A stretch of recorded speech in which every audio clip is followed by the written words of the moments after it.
नमस्कार प्यारे साथियों, एक बार फिर से आपका स्वागत है आपके अपने YouTube channel RBSC online classes में।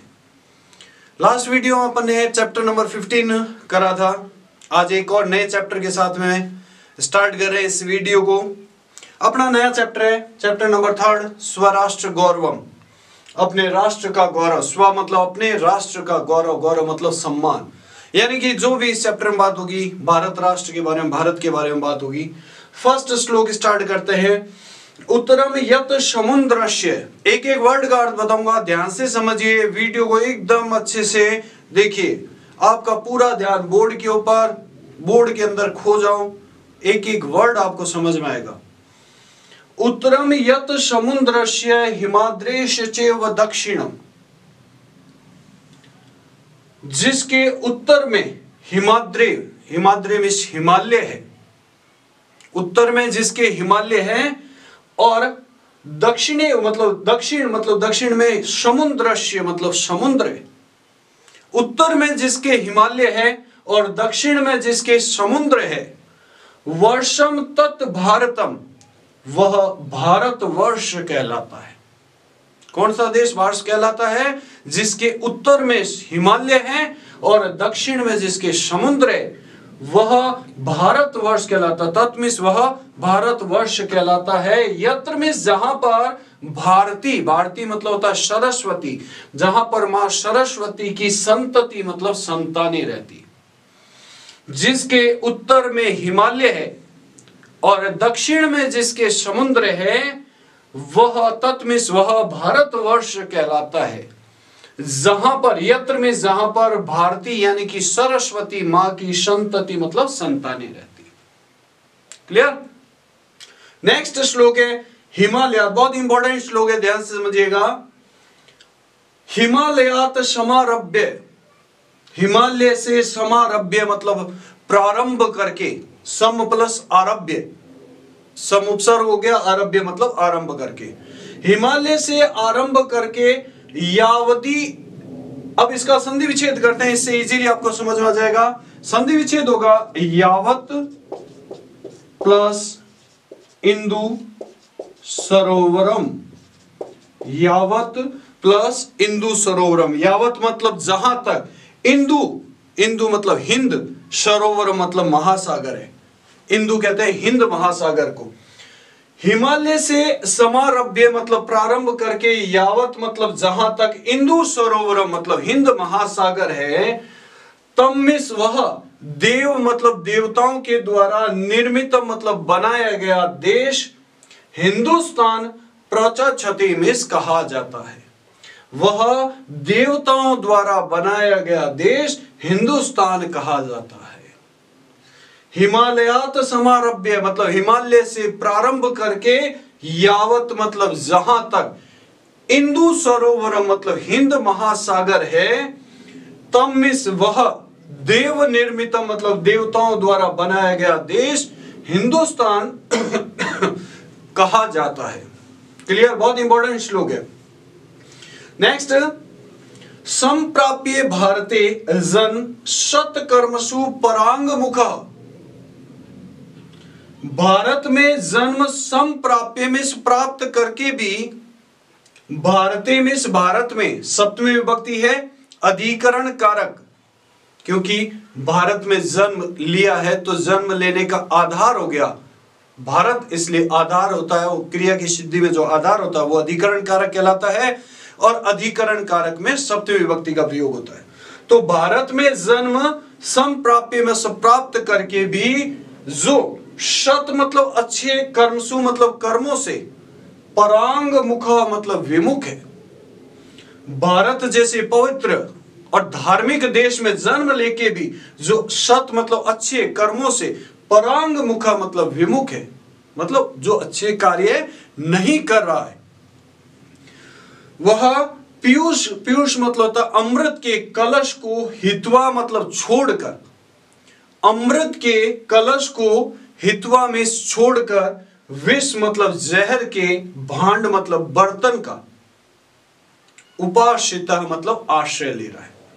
वो ऐसे लग रहा है अमृत के कलश को, पीयूषम मतलब होता अमृत के कलश को, हित्वा मतलब छोड़कर, विष मतलब जहर के बर्तन पर आश्रित है। जो भारत जैसे पवित्र और धार्मिक देश में जन्म लेके भी जो अच्छे कार्य नहीं करता, वो ऐसे लगता है जैसे अमृत के घड़े को तो उसने छोड़ दिया और जहर के घड़े को उसने उठा लिया है। एक बार फिर बता रहा हूं, भारतीय जन्म संप्राप्य, भारत में जन्म संप्राप्य मतलब प्राप्त करके भी जो अच्छे कर्मों से विमुख है, वह अमृत के कलश को हित्वा मतलब छोड़कर, विष मतलब जहर के बर्तन पर आश्रित है। क्लियर? नेक्स्ट श्लोक, एतत् देश प्रसूतस्य, इसी से मिलता जुलता श्लोक है। एतत् मतलब इस देश में, प्रसूतस्य मतलब जन्म लिए हुए, सकाशात, अब इस वर्ड का संधि विच्छेद देखिए, संधि विच्छेद हो जाएगा सकाशात प्लस अग्र जन्मनः।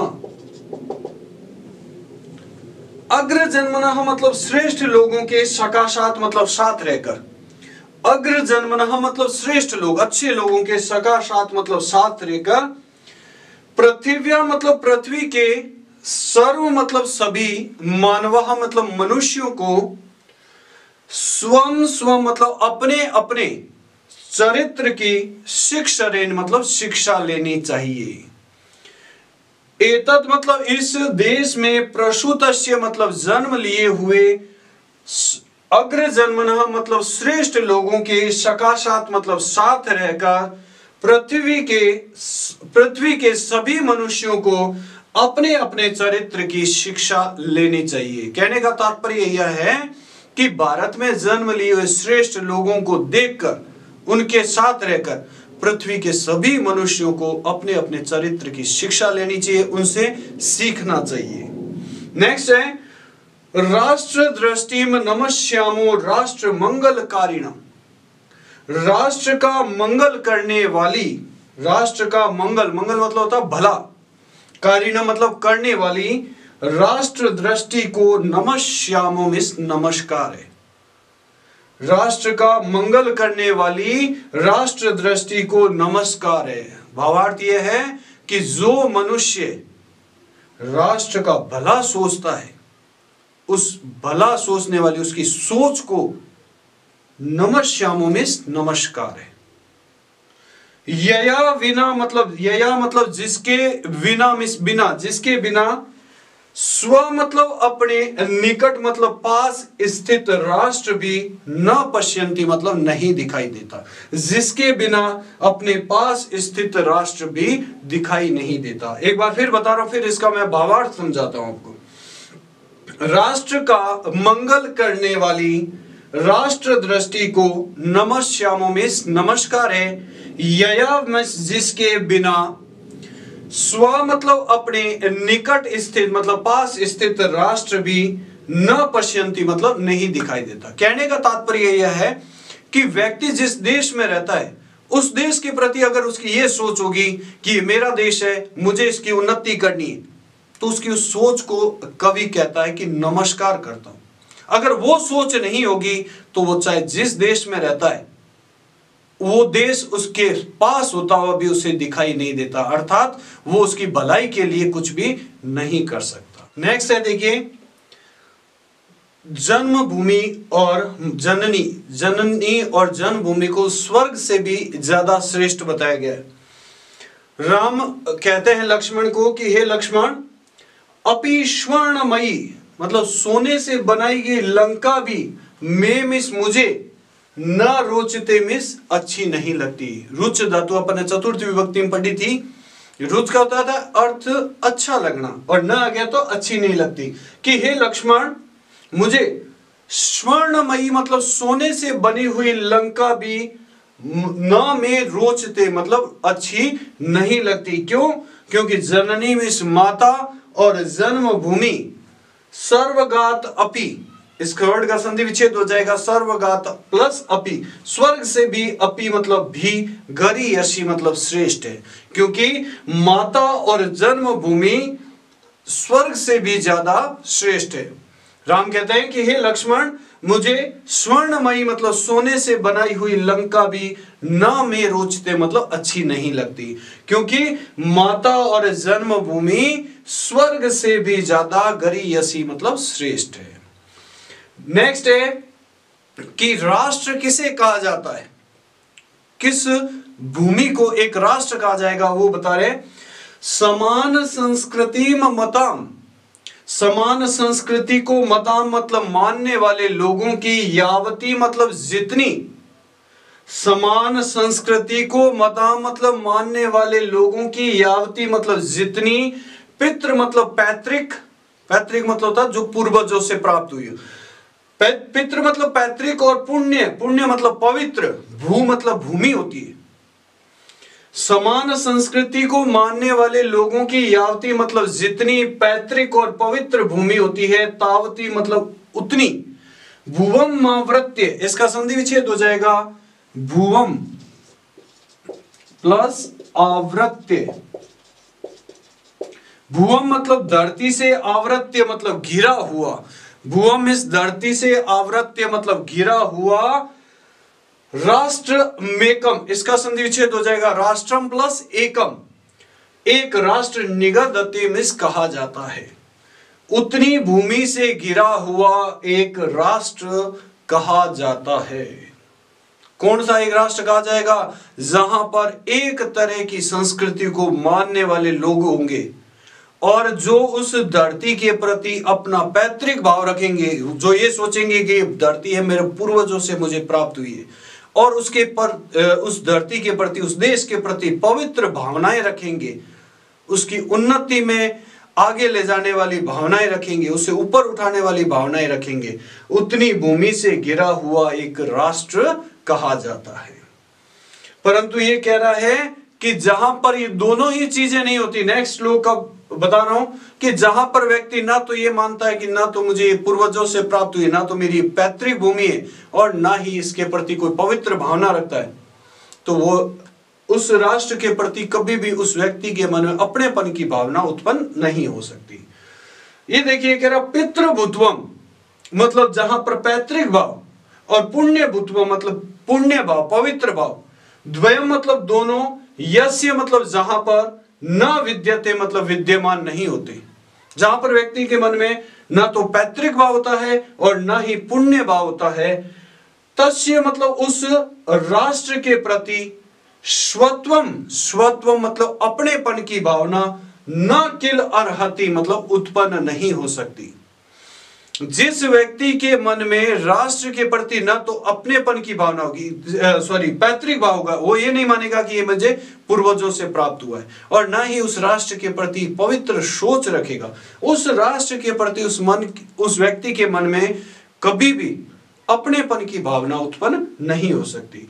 पितृभूत्वम मतलब पैतृक भाव, और पुण्य भूत्वम मतलब पुण्य भाव, द्वयम यस्य न विद्यते मतलब दोनों ही जहां पर नहीं विद्यमान होते, तस्य मन उस राष्ट्र के प्रति, स्वत्व मतलब अपनेपन की भावना, न किल अर्हति मतलब उत्पन्न नहीं हो सकती। अब देखिए राष्ट्र का चाहे उत्थान करने वाला, उन्नति करने वाला हो, चाहे विनाश करने वाला हो, वो दोनों ही उस राष्ट्र में रहने वाले व्यक्ति ही करते हैं। जो राष्ट्र के प्रति पवित्र भावनाएं रखते हैं वो राष्ट्र का उन्नति करते हैं, और जो राष्ट्र के प्रति पवित्र भावनाएं नहीं रखते, ना उसे ये मानते कि ये मुझे पूर्वजों से प्राप्त हुआ है, वही उसका विनाश करते हैं। राष्ट्र से उत्थान पत्नी, इस वर्ड का संधि विच्छेद करेंगे तो संधि विच्छेद आ जाएगा राष्ट्र से प्लस उत्थान पत्नी। राष्ट्र से मतलब राष्ट्र का, उत्थान मतलब उन्नति, और पतन मतलब विनाश। राष्ट्र का उत्थान मतलब उन्नति और पतन मतलब विनाश। राष्ट्रीयान अवलंब्य, राष्ट्रीयान अवलंब्य मतलब राष्ट्र के लोगों के, अवलंब्य मतलब सहारे ही। राष्ट्र का उत्थान मतलब उन्नति और पतन मतलब विनाश होता है। उस राष्ट्र में रहने वाले लोगों के अवलंब्य मतलब सहारे ही उस राष्ट्र का उत्थान मतलब उन्नति और पतन मतलब विनाश होता है। इसलिए सर्वदा मतलब हमेशा, भवत मतलब उन सबको, राष्ट्रीय मतलब राष्ट्रीयता की शिक्षणीय मतलब शिक्षा देनी चाहिए। इसलिए उन सभी लोगों को जो देश में रहने वाले हैं उनको राष्ट्रीय मतलब राष्ट्रीयता की शिक्षणीय मतलब शिक्षा देनी चाहिए, क्योंकि राष्ट्रीयता की शिक्षा दोगे तो ही वो राष्ट्र के प्रति अपनेपन का भाव रखेगा और राष्ट्र का उन्नति करने में, राष्ट्र की उन्नति करने में वो अपना सहयोग देगा। तो कह रहा है कि राष्ट्रीयन मतलब राष्ट्र के लोगों के अवलंब्य मतलब सहारे ही राष्ट्र का उत्थान मतलब उन्नति और पतन मतलब विनाश होता है। इसलिए सर्वदा मतलब हमेशा बहुत मतलब आप सभी को उनको राष्ट्रीय मतलब राष्ट्रीयता की शिक्षणीय मतलब शिक्षा देनी चाहिए। क्लियर। लास्ट श्लोक देखिए, शस्त्रम विद्याम शास्त्रम च। शस्त्र विद्या और शास्त्र विद्या द्वे मतलब दोनों ही विद्या मतलब विद्याएं प्रतिपत्ति मतलब ज्ञान प्राप्ति के लिए होती है। शस्त्र विद्या हथियार चलाना और शास्त्र विद्या अध्ययन करना, दोनों ही विद्याएं प्रतिपत्ति मतलब ज्ञान प्राप्ति के लिए होती है। इसलिए कह रहा है शस्त्रेण रक्षिते राष्ट्रे, शस्त्रों के द्वारा राष्ट्र के रक्षिते मतलब सुरक्षित हो जाने पर शास्त्र चर्चा प्रवर्तते, शास्त्रों पर चर्चा करनी चाहिए। जब देश है वो शस्त्रों के द्वारा सुरक्षित हो जाए तब वहां पर ज्ञान की बातें करनी चाहिए। शस्त्र विद्या और शास्त्र विद्या दोनों ही विद्याएं प्रतिपत्ति मतलब ज्ञान प्राप्ति के लिए होती है। इसलिए शस्त्रों के द्वारा राष्ट्र के रक्षित मतलब सुरक्षित हो जाने पर शास्त्र की चर्चा प्रवर्तते मीन्स करनी चाहिए। क्लियर। अब मेरे हिसाब से हिंदी ट्रांसलेशन में आपको कोई दिक्कत नहीं आएगी, एक एक वर्ड का मैंने आपको अर्थ बताया है। अब आप इसका हिंदी अनुवाद जरूर कॉपी में कीजिए जिससे आपका एकदम जो डाउट हो कोई क्लियर हो जाए। अब देखिए क्वेश्चन आंसर स्टार्ट करते हैं। फर्स्ट क्वेश्चन है, भारतवर्षस्य उत्तरश्याम दिशि ही वर्तते, भारत की उत्तर दिशा में है। तो ये आपके मल्टीपल चॉइस वाला क्वेश्चन है, इसमें आ जाएगा आंसर हिमाद्री। नेक्स्ट क्वेश्चन है, अपि स्वर्णमयी लंका इत्याद्यहु कह कम प्रति ब्रूते, सोने की लंका यह कह मतलब किसने, कम मतलब किसके, प्रति मतलब लिए, ब्रूते मतलब का है, ये किसने किसको कहा है। तो रामम लक्ष्मणम प्रति, राम ने रामः लक्ष्मणम प्रति, राम ने लक्ष्मण के लिए ये बात कही है। फिर है नेक्स्ट क्वेश्चन, समान संस्कृति मताम पितृभूत्वम पुण्यभू किम निगदते, समान संस्कृति को मानने वाले लोगों की पैतृक और पवित्र भूमि किम निगदते मतलब क्या कही जाती है। तो वो कहा जाता है एकम राष्ट्रम, एक राष्ट्र कहा जाता है। नेक्स्ट क्वेश्चन है, राष्ट्र से उत्थान पतनयो अवलंबः क वर्तते, राष्ट्र का उत्थान और पतन, उन्नति और विनाश किसके अवलंब मतलब सहारे होता है। तो राष्ट्रीय, राष्ट्रीय मतलब राष्ट्र में रहने वाले लोगों के सहारे ही राष्ट्र का उत्थान और पतन होता है।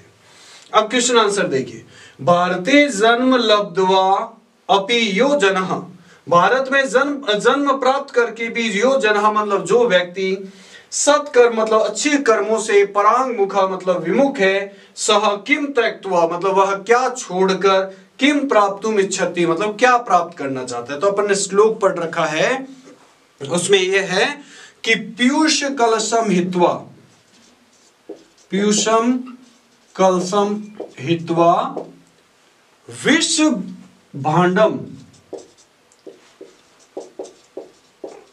इच्छति, पीयूष कलश अमृत के कलश को हित्वा मतलब छोड़कर विष भांड मतलब जहर के बर्तन का आश्रय लेता है। विद्या या प्रकार द्वयम किम अस्ति, विद्या के दो प्रकार कौन से, अभी अपन ने लास्ट श्लोक पढ़ा था उसमें आया था शस्त्रम शास्त्रम च, शस्त्र विद्या और शास्त्र विद्या। नेक्स्ट क्वेश्चन है, पृथिव्याम सर्व मानवः स्व स्व चरित्रम कस्य सकाशा शिक्षणे, पृथ्वी के सभी मनुष्यों को अपने अपने चरित्र की किससे शिक्षा लेनी चाहिए। तो इसमें यह आएगा कि भारत में जन्म लिए हुए श्रेष्ठ लोगों के। तो भारतीय जन लब्ध्वा अग्रजन्मनः, भारत में जन्म लिए हुए अग्रजन्मनः मतलब श्रेष्ठ लोगों के सकाशात मतलब साथ रहकर पृथ्वी के सभी मनुष्यों को अपने अपने चरित्र की शिक्षा लेनी चाहिए। सर्वगादपि का गरीयसी, स्वर्ग से भी ज्यादा कौन श्रेष्ठ है? तो जननी यानी कि माता और जन्मभूमि, माता और जन्मभूमिश्च, माता और जन्मभूमि है वो स्वर्ग से भी ज्यादा श्रेष्ठ है। नेक्स्ट क्वेश्चन है कया विना स्वनिकट स्थितम अपि राष्ट्रम जनः न पश्यन्ति, किसके बिना अपने पास स्थित राष्ट्र को भी लोग नहीं देखते हैं? तो राष्ट्र मंगलकारिणम यानी कि राष्ट्र का मंगल करने वाली, राष्ट्र मंगलकारिणीम, राष्ट्र दृष्टिम, राष्ट्र का मंगल करने वाली राष्ट्र दृष्टि के बिना व्यक्ति को अपने पास स्थित राष्ट्र भी नहीं दिखाई देता है। नेक्स्ट क्वेश्चन है, इसमें आपको बताना है राष्ट्रे कस्य स्वत्वम न भवितुम शक्नोति, कि किस राष्ट्र के प्रति अपनेपन की भावना नहीं आती है? जहां पर पितृभूत्वम और पुण्यभूत्वम यानी पैतृक भाव तो और पुण्य भाव दोनों ही नहीं विद्यमान होते। तो इसका आंसर हो जाएगा पितृभूत्वम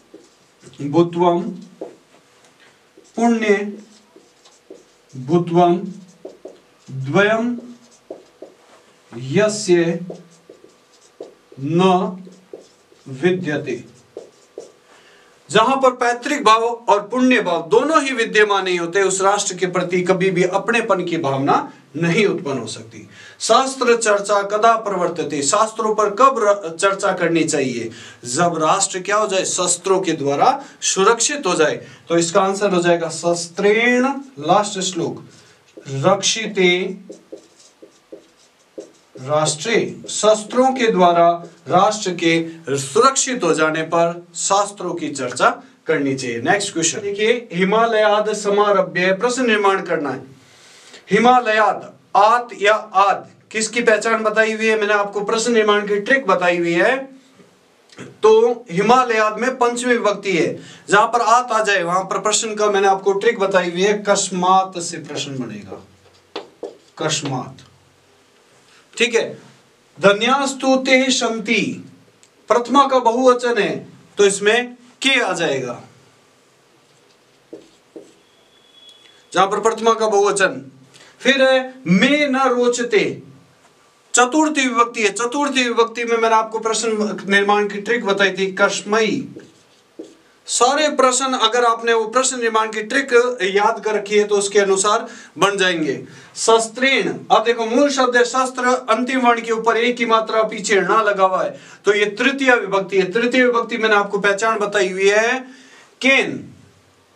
इसमें देखो दो पर अंडरलाइन किया हुआ केन, और शास्त्र चर्चा है प्रथमा विभक्ति, स्त्रीलिंग वर्ड है तो इसमें आ जाएगा का। पहले में आ जाएगा केन क्योंकि तृतीय विभक्ति है, और दूसरे में आ जाएगा का। फिर जन्मभूमि ही, ये प्रथमा का स्त्रीलिंग शब्द है, स्त्रीलिंग है तो इसमें आ जाएगा का। अगर ये पुल्लिंग होता तो कह। ठीक है, नेक्स्ट आपको करना है संधि विच्छेद, और संधि का नाम भी बताना है चेव। ये आपके संधि विच्छेद हो जाएगा च प्लस एव, अ प्लस ए मिलकर आई बना है, इसलिए इसमें वृद्धि संधि हो जाएगी। ठीक है, अ प्लस ए मिलकर आई बन गया। फिर है धन्यास्तु, ये अपन ने विसर्ग संधि का शत्व संधि पाठ पढ़ा था, इसका संधि विच्छेद हो जाएगा धन्यः प्लस तु। अब देखिए विसर्ग के बाद यदि वर्ग का पहला या दूसरा अक्षर आ जाए तो आपको मैंने बताया था सत्व संधि लगती है, तो तू यानी कि त पहला वर्ड आ गया इसलिए सत्व संधि इसके अंदर। फिर नेक्स्ट क्वेश्चन है भवत प्लस सर्वदा, यदि विसर्ग के बाद में पहला या दूसरा अक्षर हो या तीनों में से कोई श हो, सत्व संधि लगती है, तो इसमें भी सत्व संधि है, तो ये हो जाएगा भवतः प्लस सर्वदा, सत्व संधि। नेक्स्ट क्वेश्चन है जन्मभूमिश्च, ये भी सत्व संधि का ही उदाहरण है। कैसे होगा अभी बताते हैं। जन्मभूमि प्लस च। अब देखो विसर्ग के बाद में च यानी कि अपने वर्ग का पहला अक्षर आ गया। पहले अक्षर में हमेशा सत्व संधि लगती, पहले और दूसरे। भारतम प्लस नाम, इसमें हो जाएगा भारतम प्लस नाम। ये अनुस्वार संधि है। अनुस्वार संधि में मां हलंत हो तो वहां पर अनुस्वार संधि लगती है, इस हलंत मां का अनुस्वार बन जाता है। तो ये आपके संधि वाला क्वेश्चन हो गया। अब नेक्स्ट है, इसमें आपको प्रत्यय बताना है। ठीक है, पितृभुत्वम, जहां पर त्व आ जाए वहां पर त्व प्रत्यय ही होता है। त्व प्रत्यय अपनी पहचान ये होता है और इसके नपुंसकलिंग में चलता है, इसलिए इसमें हलंत मा लग जाता है। इन देखो तीनों में लगातार त्व प्रत्यय है। पुण्य भुत्वम स्वत्वम, तीनों में त्व प्रत्यय है। ये नपुंसकलिंग शब्द है, इसलिए त्व हलंत मा लगा। शिक्षणीय, जिसमें नीय या णीय आ जाए वो हमेशा अनियर प्रत्यय की पहचान होती है। आ की मात्रा लगी हुई है इसलिए अनियर प्रत्यय का स्त्रीलिंग शब्द है, तो इसमें अनियर प्रत्यय हो जाएगा। अनियर प्रत्यय की पहचान होती है नीय या णीय, और आ की मात्रा लगी हुई है इसलिए इसमें ये आपके आ जाएगा स्त्रीलिंग के अंदर। आवृत्य, आ प्लस व्रत प्लस इसमें ल्यप प्रत्यय हो जाएगा। यह ल्यप प्रत्यय में क्या होता है, इस ल का और प का लोप हो जाता है और यह शेष बचता है।